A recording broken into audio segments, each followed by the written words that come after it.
Good morning. Welcome back to my tiny sewing space and my channel. My name is Lorrie. Today in episode 3, we will be talking about all different kinds of quilts, especially scrappy quilts, my favorite. It will seem like this is a bit of a quilt show, and then in future episodes, we'll be talking about Scrappy is Happy.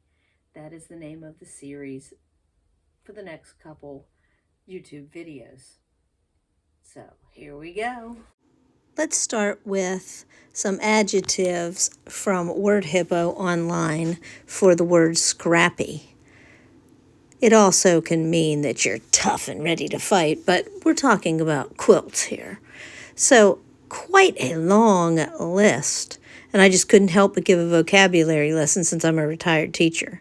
I circled some of my favorites: loose and aimless. That could be a good word for color and scrap and the kind of quilt that you might be making. And then I looked over the list and picked a few more that I thought really could go with jumbled and muddled. It could be that if you're not careful with contrast.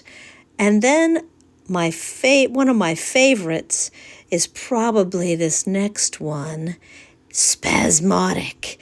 As a colored lover and I choose bright colors, I would say that would probably be the best definition of scrappy for me. And then, of course, there's incohesive. Now we finished the vocabulary lesson about scrappy. Let's look at some quilts that are not scrappy before we head into the meat of this video. This little beauty is made from one piece of fabric. It's an example from Etsy. And obviously, plain white fabric, beautiful quilting that is the focus. Next up, we have organized quilts that are made from pre-purchased fabric kits. These are also available anywhere online. Lots and lots of kits. And everything comes already coordinated for you. There's not much scrap to it, even though it could easily be converted into a scrap project. Now we are into the scrappy quilt projects. This is what I call organized scrappy. I pick 3 basic colors, maybe 4 when you include the background, and then I start looking for scraps to go into my quilt. I start to pull out all sorts of colors that match those original 3 colors. I pile them up and I let them lay there for a little while, and sometimes I even pull colors out from that pile.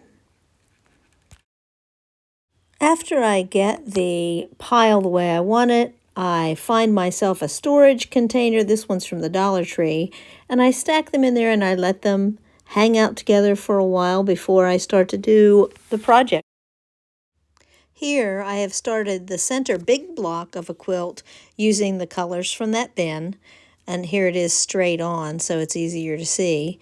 And then these are the corner blocks that will also go with that quilt. It's going to be a block of the month. Here is my first block for the block of the month for the Hale Country Quilters, and it will go with those first 2 big sets of blocks. This next quilt is also what I would consider organized scrappy. It has the same center blocks. These are cute little bears reading and having a tea party, and then the scraps are on the outside edges. This is going to be a quilt for Rayola here in Michigan. It's an organization that gives quilts to foster children to make sure they feel loved and cared for. Here are some very scrappy quilt tops. The 4 quilt tops are all the same set of blocks made with Sweet Childhood Memories pattern by Pat Sloan. It's available on her website. I believe the sew-along started way back in January of 2023. I used scraps that fit each theme for 4 different people. I'm sure I'll be talking about these quilts later on. This set of scrappy blocks are made from different fabrics, but all the same block. Here is a picture of my darling little granddaughter, Scarlett, on her quilt that is made the same way. All the same kind of block, but different fabrics. Some people have rules when they're doing scrap quilts, like no two blocks of the same color can touch one another. And that brings me to another kind of scrap quilt, a charm quilt. On this book cover, there is a lovely charm quilt. Like I said, in my mind, that means there's no two alike fabrics for a charm quilt.